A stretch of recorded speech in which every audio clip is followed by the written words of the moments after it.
ಒಂದೊಂದ್ಸಲ ಅನ್ಸುತ್ತೆ ಎಲ್ಲ ಭಾವನೆಗಳನ್ನ ಹೋಗಿ ಕಣ್ಣನ ಹತ್ರ ಹೇಳ್ಕೊಂಬಿಡ್ಲ ಅಂತ. ಆದರೆ ಇನ್ನೊಂದ್ಸಲ ಅನ್ಸುತ್ತೆ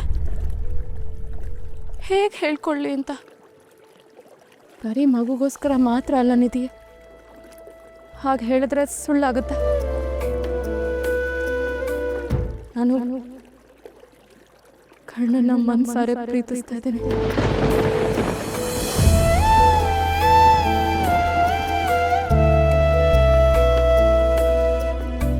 ಬೇಡ ಅಂತ ಎಷ್ಟೇ ತಡ್ಕೊಂಡ್ರು ನನ್ನ ಮನಸ್ಸು ಕೇಳ್ತಾ ಇಲ್ಲ. ಅವ್ರನ್ನ ಪ್ರೀತಿಸೋ ಯೋಗ್ಯತೆ ನನಗಿಲ್ಲ ಅಂತ ಗೊತ್ತಿದ್ರು ಅವ್ರನ್ನ ಪ್ರಾಣಕ್ಕಿಂತ ಹೆಚ್ಚಾಗಿ ಪ್ರೀತಿಸೋಕೆ ಶುರು ಮಾಡಿದ್ದೇನೆ.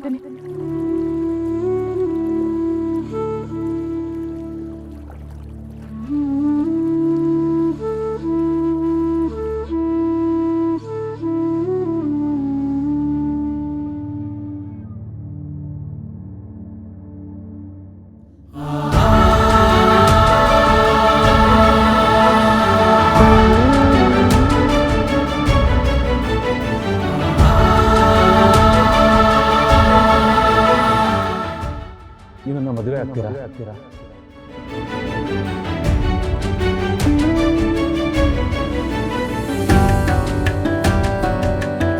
ಇದೆ ನೀನೇ ನನ್ಗೆ ಉತ್ತರ ಕೊಡಬೇಕು. ನಾನು ಏನು ಮಾಡಲೆ? ನನ್ನ ಪ್ರೀತಿನೆಲ್ಲ ಕಣ್ಣನ ಹತ್ರ ಹೇಳ್ಕೊಳ್ಳ? ಹೇಳು ನಿಧಿ, ನನ್ನ ಭಾವನೆಗಳು ಸರಿನಾ ಅಥವಾ ತಪ್ಪ? ಏನು ಮಾಡಬೇಕು ಹೇಳೆ ಹೇಳೆ, ನನಗೆ ಗೊತ್ತಾಗ್ತಿಲ್ಲ. ನಾನು ಏನು ಮಾಡಬೇಕು?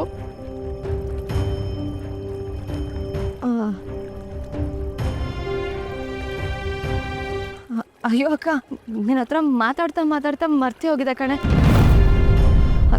ಕ್ಲಿನಿಕಲ್ಲಿ ಒಬ್ಬರು ಎಮರ್ಜೆನ್ಸಿ ಪೇಷಂಟ್ ಕಾಯ್ತಾ ಇದ್ದಾರೆ, ನಾನು ಹೋಗಬೇಕು. ನಿಂಗೆ ಆಮೇಲೆ ಸಿಗ್ತೀನಿ. ಅಲ್ಲ, ಹೇಳಿದ್ನಲ್ಲ ಅಕ್ಕ, ನಿನಗೆ ಆಮೇಲೆ ಸಿಕ್ಕಿ ಮಾತಾಡ್ತೀನಿ. ಅಲ್ಲ ಕಣೆ, ನೀನೇನೋ ಹೇಳಬೇಕು ಅಂದ್ಕೊಂಡಿದ್ದೆ. ಅಯ್ಯೋ, ಅದೇನು ಅಷ್ಟೊಂದು ಅರ್ಜೆಂಟ್ ಇಲ್ಲ ಕಣೆ, ನಿನಗೆ ಆಮೇಲೆ ಸಿಕ್ಕೇ ಹೇಳ್ತೀನಿ. ಹಾಂ, ನೀನು ಇದಿ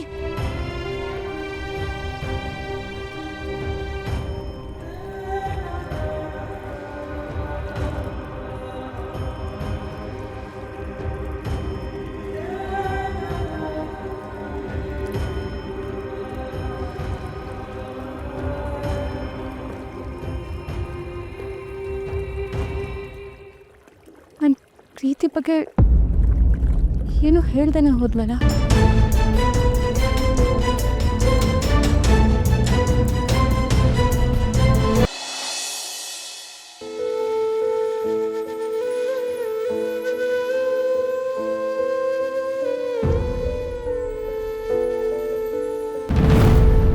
ಫೈನಲಿ ಬಂದರು. ನಿಧಿ ಎಲ್ಲ ಹೇಳಿರ್ತಾರೆ, ಅಂದಮೇಲೆ ಯಾವ ಸುಳ್ಳು ಇರಲ್ಲ. ನಿತ್ಯ ಇದನ್ನ ಹೇಗೆ ಸ್ವೀಕರಿಸಿದಾರೋ ಏನು.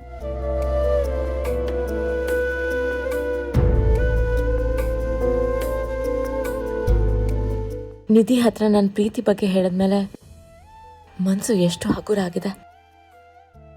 ಕರ್ಣ ಇಲ್ಲಿ ನನಗೋಸ್ಕರನೇ ಕಾಯ್ತಿದ್ದಾರೆ ಅನ್ಸುತ್ತೆ.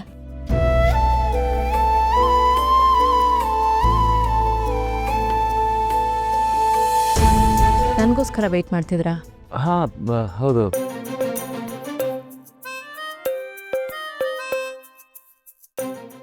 ನಿಧಿಯಲ್ಲಿ? ಹಾಂ, ಅವಳು ಕ್ಲಿನಿಕ್ ಹೊರಟ್ಲು. ಯಾರೋ ಪೇಷಂಟ್ಸ್ ವೆಯ್ಟ್ ಮಾಡ್ತಿದ್ದಾರೆ, ಹೋಗಬೇಕು ಅಂತ ಹೋದ್ಲು. ಕ್ಲಿನಿಕ್ ಹೋದ್ರಾ? ನಿಮ್ಮ ಹತ್ರ ಏನಾದರೂ ಹೇಳಿದ್ರಾ? ಏನೋ ಹೇಳಬೇಕು ಅಂತಲೇ ಕರ್ಕೊಂಡು ಹೋದ್ಲು, ಆದರೆ ಏನೂ ಹೇಳ್ದೆ ಅವಸರದಲ್ಲಿ ಹೊರಟೋದ್ಲು. ಹೌದಾ, ಸರಿ ಬಿಡಿ.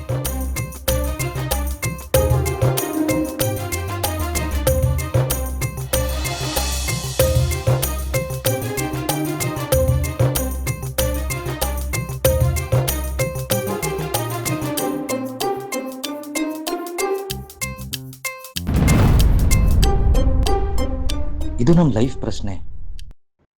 ನಮ್ಮ ಪ್ರೀತಿಗಿಂತ ಮುಖ್ಯವಾಗಿ ಬೇರೆ ಏನು ವಿಷಯ ಇರಕ್ಕೆ ಸಾಧ್ಯ? ಪೇಷಂಟ್ ವೇಟ್ ಮಾಡ್ತಿದ್ರೆ ಯಾಕೆ ಹೇಳಲಿಲ್ಲ?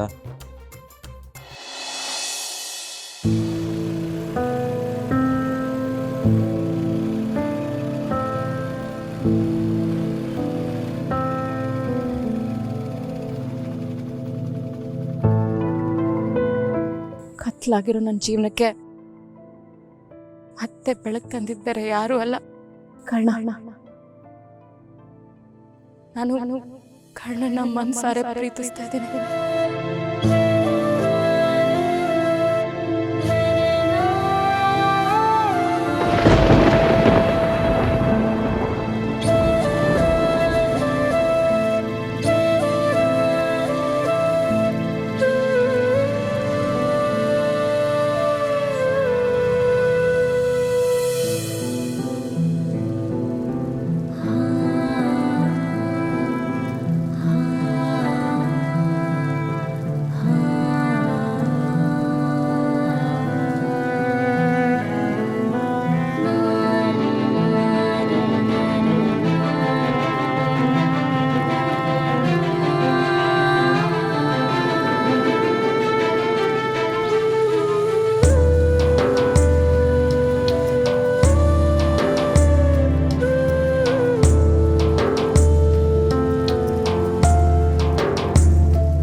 ನಾನು ಕರ್ಣನ ಮನ್ಸಾರೆ ಪ್ರೀತಿಸ್ತಾ ಇದ್ದೀನಿ.